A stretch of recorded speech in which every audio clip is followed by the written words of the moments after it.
तो नेटफ्लिक्स से one of the famous और कंट्रोवर्शियल सीरीज सैंडमैन का सीजन 2 फाइनली आ चुका है और ये परफेक्ट टाइमिंग है सीजन 2 को देखने से पहले सीजन 1 की मेमोरीज को रिलीव करने का। तो देखा जाए तो सैंडमैन की स्टोरी नील गैमन के लिखे हुए फैंटेसी कॉमिक बुक्स पर बेस्ड है और देखा जाए तो इन्हीं कॉमिक बुक के पन्नों पे हमें लूसीफर मॉर्निंग स्टार को भी पहली बार दिखाया गया था और वो बात अलग है कि लूसीफर के कैरेक्टर पे डेडिकेटेड कॉमिक बुक सीरीज आगे चल के आने लगी। ये दोनों कैरेक्टर्स आपस में कॉमिक बुक्स तो शेयर करते ही थे मगर नेटफ्लिक्स से सैंडमैन और लूसीफर सीरीज के बीच कोई भी कनेक्शन हमें देखने को नहीं मिलता। तो सीजन 1 की स्टोरी जानने से पहले आइए जानते हैं कि आखिरकार इस सैंडमैन का यूनिवर्स काम कैसे करता है। तो सैंडमैन का यूनिवर्स रिलीजियस मैथोलॉजी से काफी ज्यादा इन्फ्लुएंस्ड है। तो ये कहानी है 7 ऐसे भाई बहनों की जिसे गॉड ने क्रिएट किया है ह्यूमैनिटी के सेवा के लिए और इस एंडलेस सिबलिंग की फैमिली में शामिल है dream, desire, despair, destiny, destruction, delirium and death और तो और सब लोगों के डेडिकेटेड रियाल्स भी हैं जहाँ पर ये लोग राज किया करते हैं। तो इन्हें बनाने के पीछे गॉड का मेन मोटिव था कि इन्हें अपने पावर्स का यूज करते हुए इंसानों को एक सही रास्ता दिखाना। ऊपर से देखें तो इनका मेन मोटिव तो यही था,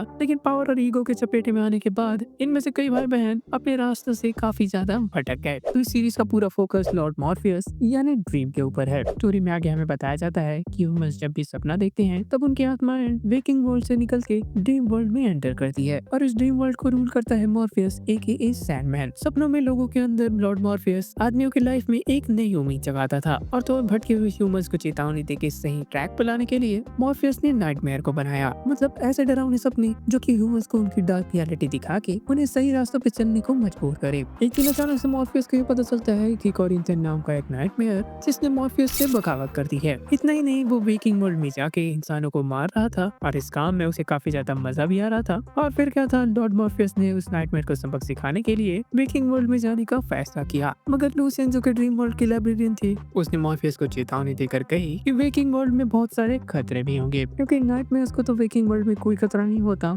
मगर ड्रीम्स वेकिंग वर्ल्ड में जाते ही काफी कमजोर हो जाते हैं। इधर वेकिंग वर्ल्ड में डॉक्टर हैथवे मैजिस्ट्रेट रॉड्रिक से मिलने चला जाता है। आगे हमें बताया जाता है कि इन दोनों ने हाल ही में अपनी बेटी को खोया है। तो रॉड्रिक डॉक्टर हैथवे की लाई हुई किताब से मंत्र पढ़ के डेथ को कैप्चर करने की कोशिश कर रहा था, क्योंकि वो डेथ को ब्लैकमेल करके अपनी बेटी को वापस पाना चाहता था। इधर मॉर्फियस असली दुनिया में आने के बाद कोरिंथियन को रंगे हाथों पकड़ लेता है और मॉर्फियस जैसे ही कोरिंथियन को मार नहीं वाला था कि इतने में वो टेलीपोर्ट होके रॉड्रिक के बेसमेंट में पहुंच जाता है। इधर जमीन पे बने हुए मंत्र और सिम्बल्स ने मॉर्फियस को काफी ज्यादा कमजोर बना दिया और इस मौके का फायदा उठा के रॉड्रिक ने मॉर्फियस से उसका हेलमेट, रूबी वाला नेकलेस और सैंड चुरा लिया और इन तीनों ऑब्जेक्ट के उससे दूर होने के बाद मॉर्फियस और भी ज्यादा कमजोर हो गया। कुछ देर बाद कोरिंथियन भी वहाँ पे पहुंच जाता है और वो रॉड्रिक को बताता है कि तुम लोगों ने डेथ की बजाय ड्रीम को कैप्चर कर लिया, मगर ये भी तुम लोगों की ख्वाहिशें पूरी कर सकता है। कोरिंथियन आगे कहता है कि जमीन पे बने हुए इस सिंबल से ही इसे नहीं रोका जा सकता, इसे अगर तुम्हें रोकना है तो ड्रीम को कांच के बड़े से गोले में बंद करना होगा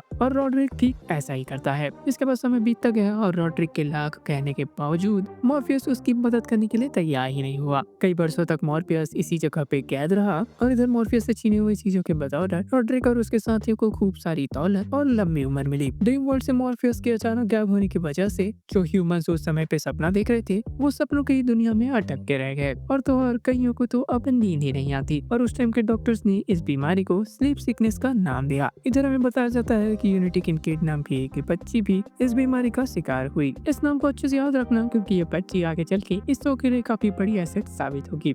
इधर रॉड्रिक होम में रॉड्रिक के बेटे को मॉर्फियस के ऊपर काफी ज्यादा दया आने लगती है और वो किसी भी तरीके से मॉर्फियस को यहाँ से आजाद करना चाहता था और उसे ऐसा बात करते हुए रॉड्रिक सुन लेता है, जिस वजह से वो मॉर्फियस के सामने ही उसकी कुटाई कर देता है। स्टोरी में आगे हमें ड्रीम के रेवन यानी जैसमे से मिलाया जाता है और ये जैसमे हर वक्त ड्रीम के साथ होता था और उसे रेवन को बहुत ज्यादा कोशिश करने के बावजूद रॉड्रिक नहीं पा रहा था। तो वो अपने बेटे एलेक्स को कहता है कि तुम्हें अगर अपने आप को मेरे सामने प्रूव करना है तो तुम्हें इस रेवन को मारना होगा। इधर जैसे मैंने घर में आग लगाकर गार्ड्स को डिस्ट्रैक्ट किया और उसके बाद बार बार उस कांच के गोले पे अपनी चोट मारकर ऑलमोस्ट उसने कांच फोड़ ही दी थी। इससे पहले कि कांच फूट जाता एलेक्स आके उस रेवन को गोली मार देता है। तो एलेक्स ने मॉर्फियस के सामने ही उसके बेस्ट फ्रेंड रेवन को मार दिया और इसको बहुत बड़ी कीमत इसके लिए चुकानी पड़ेगी। इधर रॉड्रिक की पॉपुलैरिटी दिन पर दिन बढ़ती जा रही थी और इस पॉपुलैरिटी को देखते हुए इजल नाम की एक लेडी उसकी पार्टी में चली जाती है और देखते ही देखते इन दोनों के बीच काफी ज्यादा प्यार बढ़ जाता है और कुछ कुछ दिनों बाद ही इथेल को पता चलता है कि वो प्रेग्नेंट है। एज यूजुअल रॉड्रिक बिल्कुल भी नहीं चाहता था कि वो इस बच्चे को जन्म दे और वो फौरन बाहर चला गया डॉक्टर को बुलाने के लिए। और इसी मौके को देख के इथेल उस घर से भाग जाती है और इथेल यहाँ से जाते हुए मॉर्फियस के गैजेट भी अपने साथ लेके चली जाती है। और इस बात का पता लगने के बाद रॉड्रिक काफी ज्यादा गुस्सा होता है। इस बात का पूरा गुस्सा रॉड्रिक एलेक्स पे निकाल देता है और अब एलेक्स भी बड़ा हो चुका था, जिस वजह से वो अपने डैड के इस फालतू के गुस्से को नहीं सहना चाहता था, जिस वजह से हाथापाई के दौरान वो अपने डैड को मॉर्फियस के कांच के गोले की तरफ ही धक्का दे देता है। इस धक्के से रॉड्रिक जैसे ही ग्लास से टकराता है उसका सर फूट जाता है, जिसकी वजह से उसकी वहीं पे मौत हो जाती है। और इस तरह से रॉड्रिक के मरने के बाद एलेक्स अपने बॉयफ्रेंड के साथ हंसी खुशी जिंदगी बिताने लगा। जिसके बाद ये स्टोरी वापस से प्रेजेंट टाइम पे आती है, जहां हम देखते हैं कि एलेक्स काफी ज्यादा बड़ा हो चुका है और वो अपने पार्टनर के साथ एक लास्ट बार मॉर्फियस से मिलने आया है, मगर मॉर्फियस को अब भी उससे कोई भी बात नहीं करनी थी। जिसके बाद एलेक्स जैसे ही वापस जा रहा था तब उसके व्हीलचेयर से मॉर्फियस को कैद करने वाली बहुत निशान मिट जाती है और इस बात का फायदा उठा के मॉर्फियस वहीं पे मौजूद एक गार्ड के सपने में घुस जाता है और उस सपने में जाकर मॉर्फियस उसे उस केज पे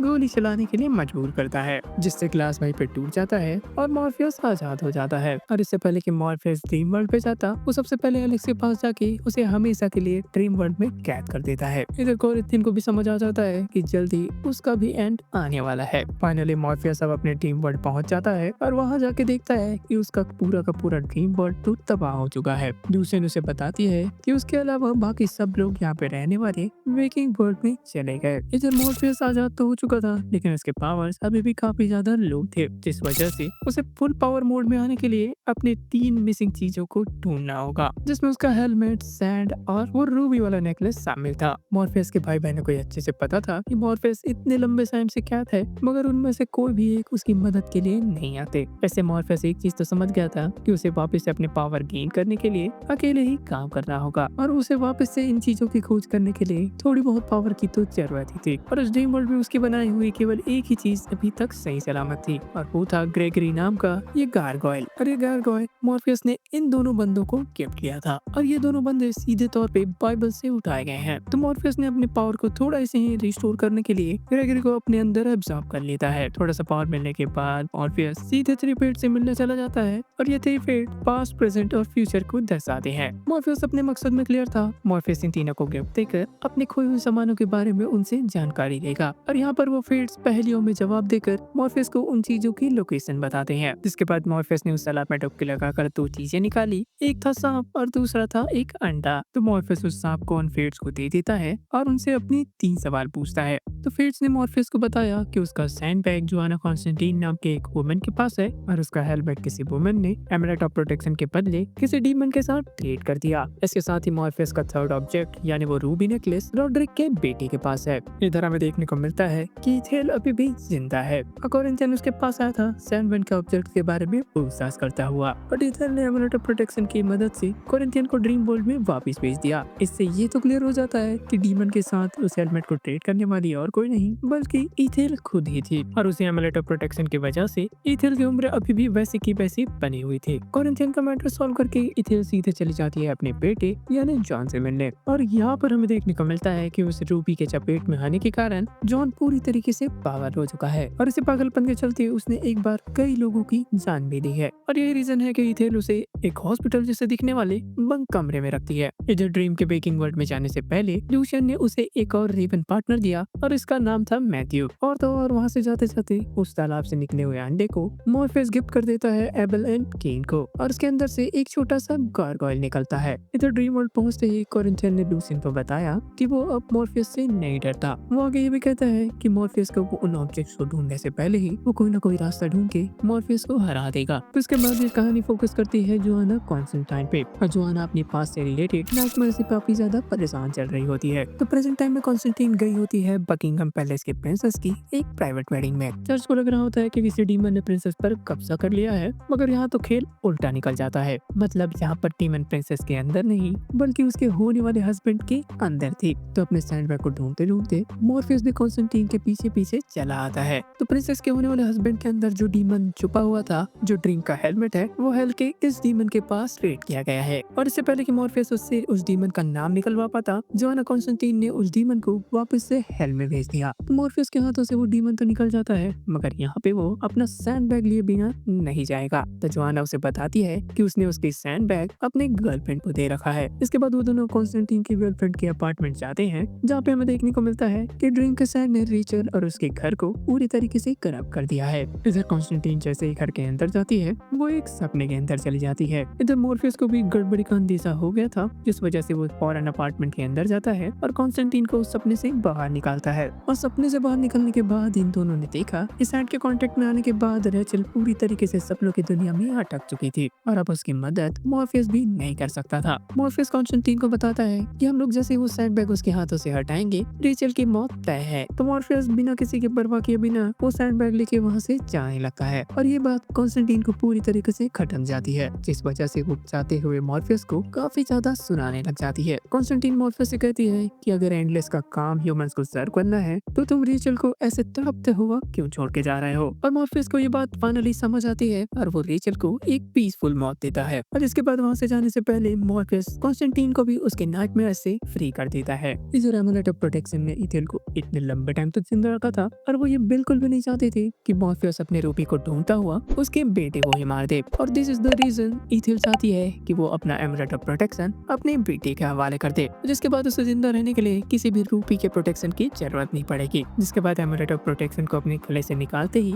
इथेल की उम्र तेजी से बढ़ने लग जाती है और जिस वजह से वो कुछ ही देर में अपने बेटे के सामने ही दम तोड़ देती है। जिसके बाद जॉन एमुलेट ऑफ प्रोटेक्शन को पहनते ही वहाँ पे मौजूद गार्ड्स को मारता हुआ सैंडमैन की खोज में चला जाता है। सैंडमैन की रूबी लोगों की सच्चाई को सामने लाकर झूठ को इस दुनिया से गायब करने की ताकत रखता है, मगर यहाँ पे जॉन का मानना था कि सैंडमैन लोगों को सपने दिखाकर उन्हें झूठी उम्मीदें देता है और इसलिए वो चाहता है कि इस दुनिया से सैंडमैन को मिटाकर वो लोगों को झूठे सपनों और उम्मीदों से बचाना चाहता है। और अपने इसी एम को पूरा करने के लिए उसने उस रूबी को काफी ज्यादा अल्टर कर दिया था, जिसका मतलब था कि उस रूबी को उसके अलावा अब कोई भी यूज नहीं कर सकता था। तो उस कैद से बाहर निकलते ही जॉन की सबसे पहली मुलाकात होती है कोरिंथियन से और यहाँ पर कोरिंथियन जॉन का बहुत ही जल्दी भरोसा जीतना चाहता था, क्योंकि कोरिंथियन जानता था कि उस रूबी की मदद से वो मॉर्फियस को ठिकाने लगा सकता है। इधर मॉर्फियस अपने हेलमेट को ढूंढता हुआ सीधे हेल रियाम चला जाता है, जिसके बाद हेल के गेट पे पहुंचते ही हेल का गेट कीपर ड्रीम को सीधे लूसीफर के पास लेके चला जाता है। तो लूसीफर के पास जाते हुए मॉर्फियस की मुलाकात उसके अपनी एक पुरानी लवर से होती है।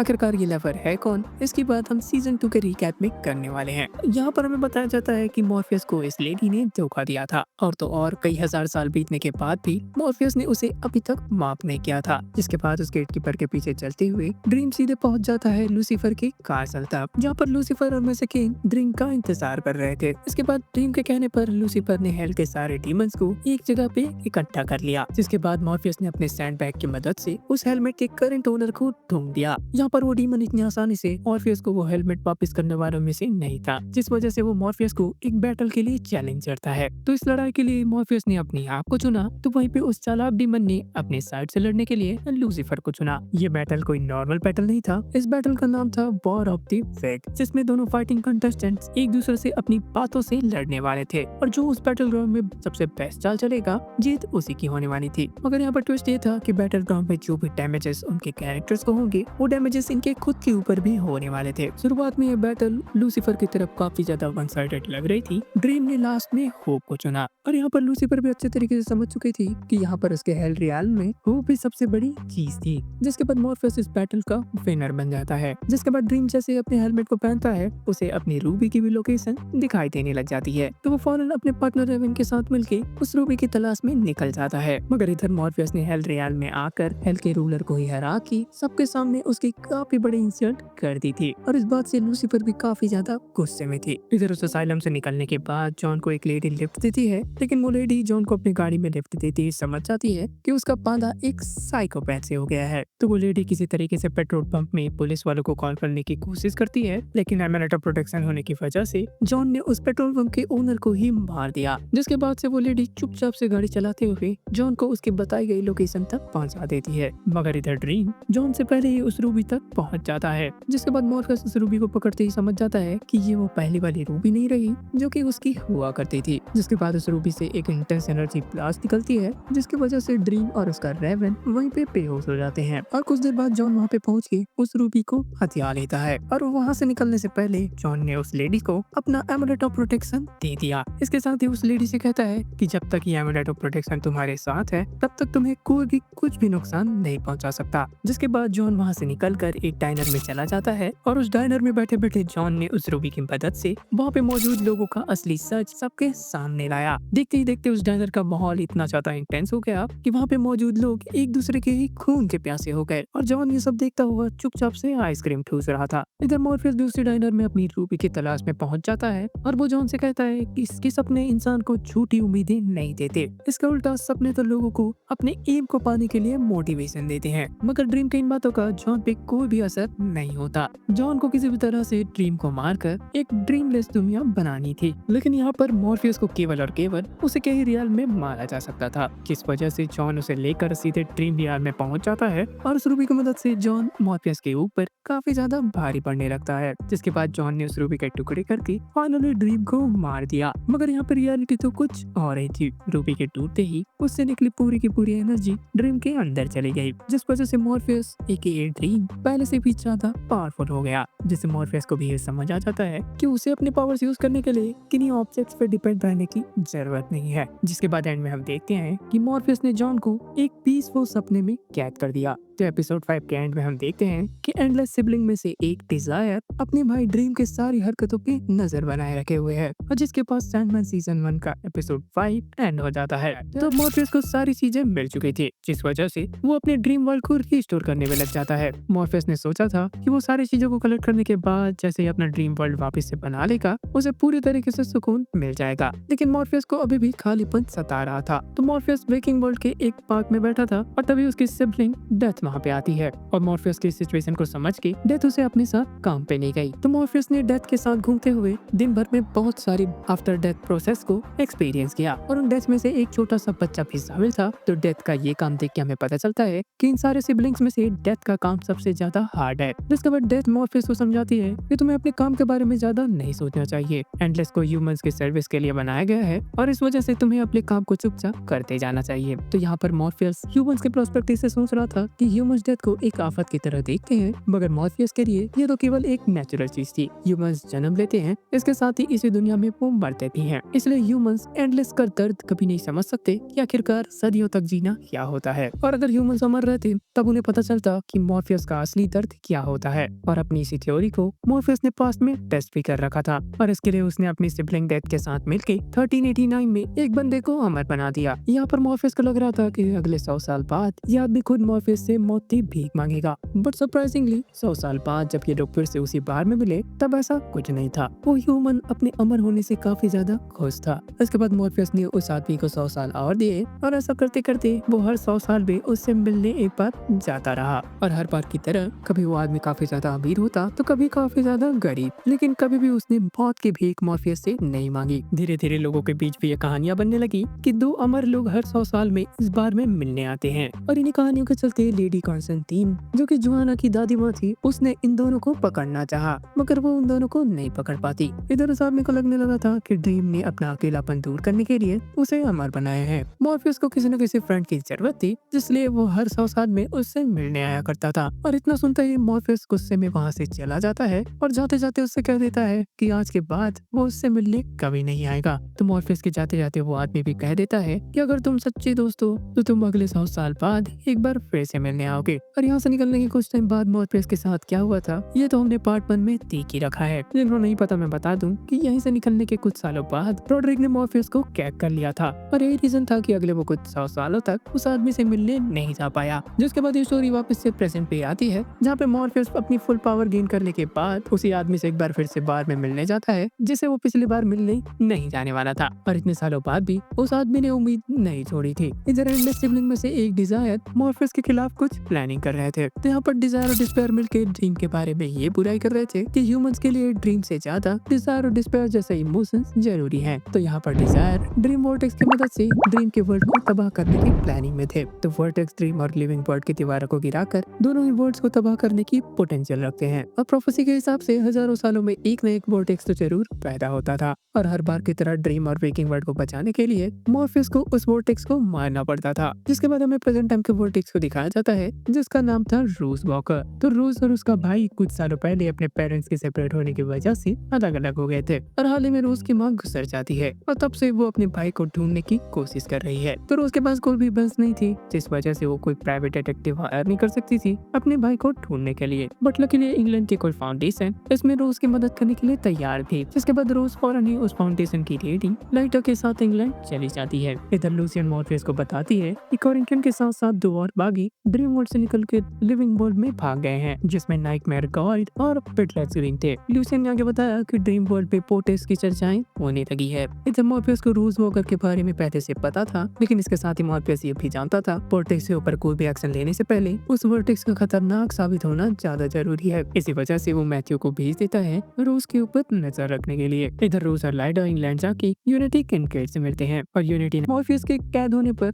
ड्रीम वर्ल्ड पे ही अटक के रह गई थी, मगर मॉर्फियस के आजाद होते ही बरसों बाद इसकी नींद वापस से खुल जाती है। इसके बाद यूनिटी रोज को बताती है कि वो उसकी ग्रेट ग्रैंडमदर है। यूनिटी के बाद बिल्कुल भी यहाँ पे सेंस नहीं बनाती, मगर इस शो में हमें बताया गया है कि वो स्लीप सिकनेस में रहते हुए ही प्रेग्नेंट हो चुकी थी। फिर हमने देखा कि 3 सीरियल किलर्स आपस में बैठ के कोरिंथियन के बारे में बात कर रहे थे। ये तीनों अपने सीरियल कन्वेंशन में कोरिंथियन को एज अ चीफ गेस्ट बुलाना चाहते थे, जिसके लिए ये डिसाइड करते हैं कि कोरिंथियन का ध्यान खींचने के लिए पहले इन्हें कोरिंथियन के जैसे ही सीरियल किलिंग को परफॉर्म करना होगा। इधर कोरिंथियन ड्रीम को निपटाने के लिए रोज की खोज में लगा हुआ था, जहाँ पर कोरिंथियन को पता चलता है कि रोज तो इस वक्त इंग्लैंड में है। इधर रोज के वोर्टेक्स पावर धीरे धीरे बाहर आने लग गए थे, जिस पर वो ने रोज को वार्निंग दिया कि वो अपने सपनों पर ध्यान रखे। जिसके बाद यूनिटी ने रोज को काफी ज्यादा पैसा देके उसे अपने भाई को ढूंढने के लिए फ्लोरिडा भेज दिया। फ्लोरिडा पहुंचने के बाद वो जैसे ही रात को अपने रूममेट के साथ बाहर घूमने निकलती है, तब उस पर एक अटैक हो जाता है। इधर ड्रीम वर्ल्ड में अब खलबली मच चुकी थी रोज के पावर्स को लेके। इधर लूसियन मॉर्फियस को बताती है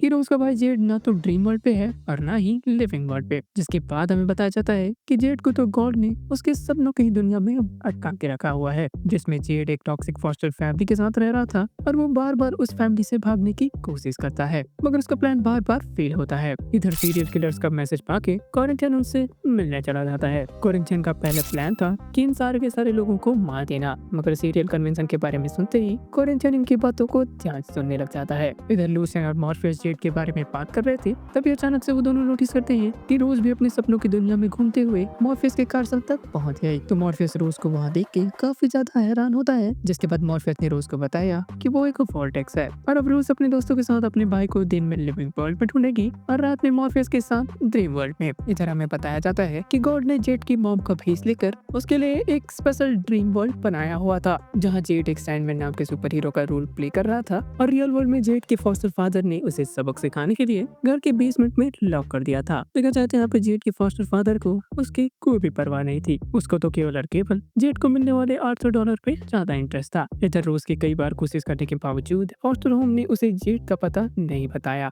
मगर रोज की बातों को सुन के फॉस्टर ऑफिसर ने ये डिसाइड किया कि वो जेड के घर जाके जेड के कंडीशंस को चेक करेगी। इधर जेड के फॉस्टर फादर ने विजिट का पता लगते ही जेड को पहले से वार्न कर दिया कि अगर उसने उस लेडी ऑफिसर के सामने कुछ भी होशियारी दिखाने की कोशिश की तो वो उसके अड्डे वसली एक कर देगा। इधर कोरिंथियन रोज का पता लगाने के लिए यूनिटी किनकेड से एक रिपोर्टर के तौर पे मिलता है, जहाँ से उसे पता चलता है कि रोज इस वक्त फ्लोरिडा में है। तो उस पोस्टर ऑफिसर के विजिट के दौरान चुपके से जेड ने उसके बैग में एक हेल्प नोट डाल दिया, मगर यहाँ पे उसके फॉस्टर फादर ने ये नोट पहले ही देख लिया और जिसके बाद ये नोट जेड के फॉस्टर फादर के हाथों में लग जाता है और इधर कोरिंथियन फॉस्टर ऑफिस में चला जाता है और वहाँ उस लेडी ऑफिसर को मार के जेड की लोकेशन निकलवा लेता है। इधर रात होते ही रोज ड्रीम के साथ मिलके सपनों की दुनिया में फाइनली अपने भाई को ढूंढ ही लेती है। तो उस सपने में रोज ने जेड को बताया कि सपने में दिखाई दे रही माँ असली माँ नहीं है, उनकी असली माँ तो कुछ टाइम पहले ही गुजर चुकी है, लेकिन तुम्हें टेंशन लेने की कोई जरूरत नहीं, मैं जल्दी तुम्हें लेने के लिए तुम्हारे घर आ रही हूँ। इधर नींद से जागते ही जेड रोज का नाम लेके जोर जोर से चीखने लगा। ये देख के उसका फॉस्टर फादर काफी ज्यादा गुस्सा हो जाता है और उसे पीटने के लिए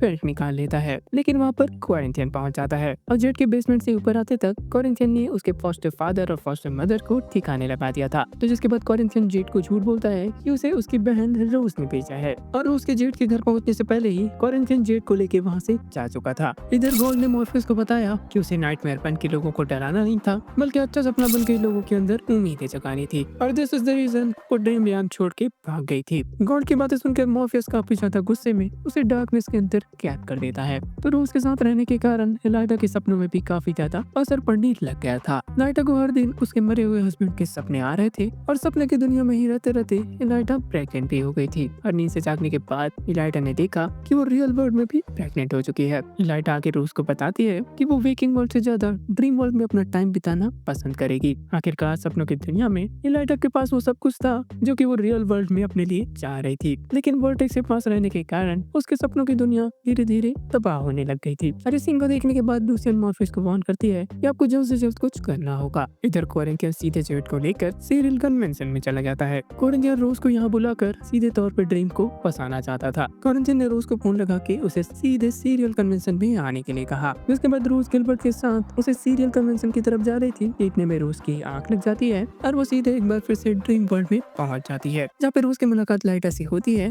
और वो देखते हैं कि अब लाइटा का बच्चा इस वर्ल्ड में आने के लिए तैयार था। और तभी वहाँ पे मॉर्फियस पहुंच के उन दोनों को बताता है कि रोज और लाइटा का ये साइड मिशन पूरे ड्रीम वर्ल्ड को तबाह कर देगा। मरे हुए लोग वापस नहीं आ सकते। और इतना कहते ही मॉर्फियस लाइटा के हस्बैंड को ड्रीम वर्ल्ड से बाहर निकाल देता है। इसके साथ ही वो लाइटा से कहता है कि क्योंकि वो बच्चा ड्रीम वर्ल्ड में कंसीव हुआ है, जिस वजह से उस बच्चे पे मॉर्फियस का हक है। और इतना सुनते ही रोज गुस्से में आकर सबको सपने से बाहर निकाल लेती है। इधर सीरियल कन्वेंशन वाले होटल में पहुंचकर गिलबर्ट और रोज एक नेम प्लेट का जुगाड़ करते हैं और चुपके से उसके अंदर घुस जाते हैं और दोनों अलग अलग होकर जेट को ढूंढने लगे। जहाँ पे थोड़ी देर बाद गिलबर्ट को समझ आ गया कि ये सीरियल कन्वेंशन असल में सीरियल किलर्स का कन्वेंशन है। इसी बीच गिलबर्ट की नजर कोरिंथियन पे पड़ती है और वो उसे देखने के बाद फौरन उस होटल से बाहर निकल जाता है। और जाते जाते उसने रिसेप्शन पे रोज के लिए एक मैसेज छोड़ा कि किसी अर्जेंट वर्क के कारण उसे यहाँ से जाना पड़ा। तो होटल से निकलने के बाद गिलबर्ट सीधे ड्रीम वर्ल्ड पे चला जाता है और वहाँ वो सीधे जाके मॉर्फियस से मिलता है। इसका मतलब ये था कि गिलबर्ट ही वो तीसरा बागी था जो कि ड्रीम वर्ल्ड से भागा था और गिलबर्ट का असली नाम फिडलर स्क्रीन था। तो इसने मॉर्फियस को बताया कि कोरिंथियन ने लिविंग वर्ल्ड में सीरियल किलर्स का एक सीरियल कन्वेंशन ऑर्गेनाइज किया है और वो रोज को फंसाकर कोई ना कोई बड़ा कांड करने की फिराक में है। इधर सीरियल कन्वेंशन में एक ब्लॉगर फैन बॉय भी घुस गया था, जिसे कोरिंथियन ने शो ऑर्गेनाइजर के साथ मिलके इस फैन बॉय को निपटाने के लिए कंट्रोल रूम लेके चला जाता है। और तभी वहाँ पे मौजूद जेड कोरिंथियन और उसके साथी को इस फैन बॉय को मर्डर करते हुए देख लेता है। जिसके बाद जेड वहाँ से भागकर सीधे होटल के लॉबी में चला जाता है, जहाँ पे उसकी मुलाकात उसकी बहन रोज से होती है। जिसके बाद उन दोनों के पीछे एक सरफिरा सीरियल किलर लग जाता है और वो दोनों उससे भागने में लग जाते हैं और समय रहते कोरिंथियन ने उस किलर को मार के उन दोनों की जान बचा दी। अब कोरिंथियन रोज और जेड को मैनिपुलेट करने में लग गया कि समय आने पर मॉर्फियस तुम दोनों को मार देगा। जिसके बाद कोरिंथियन जेड और रोज को होटल रूम में छोड़कर नीचे स्पीच देने चला जाता है और फिडलर्स ग्रीन से मिले हुए उस इंफॉर्मेशन की मदद से मॉर्फियस भी यहाँ पे चला आता है। यहाँ पर उस वर्टेक्स की वजह से ड्रीम वर्ल्ड और लिविंग वर्ल्ड की दीवारें इतनी ज्यादा कमजोर हो चुकी थी कि कोरिंथियन अब मॉर्फियस की फिजिकल बॉडी को भी चोट पहुंचा सकता था। जिसके बाद मॉर्फियस के समझाने पर रोज ने किसी तरीके से अपने पावर्स पे कंट्रोल किया और सही मौका देख के मॉर्फियस ने कोरिंथियन को डिस्ट्रॉय कर दिया। तो कोरिंथियन के मरने के बाद मॉर्फियस ने सामने बैठे सारे सीरियल किलर्स को उसकी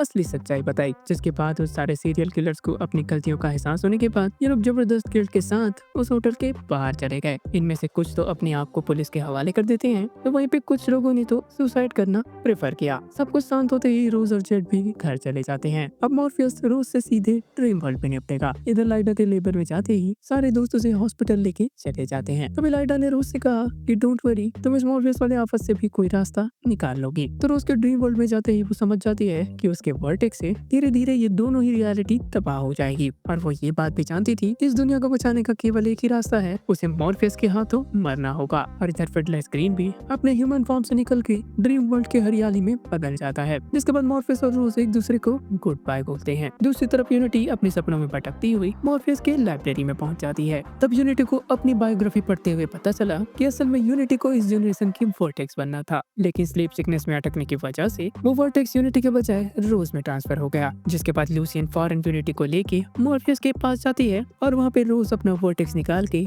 यूनिटी के हवाले कर देती है। जिसके बाद दोनों वर्ल्ड को बचाते हुए यूनिटी ने अपनी जान कुर्बान कर दी।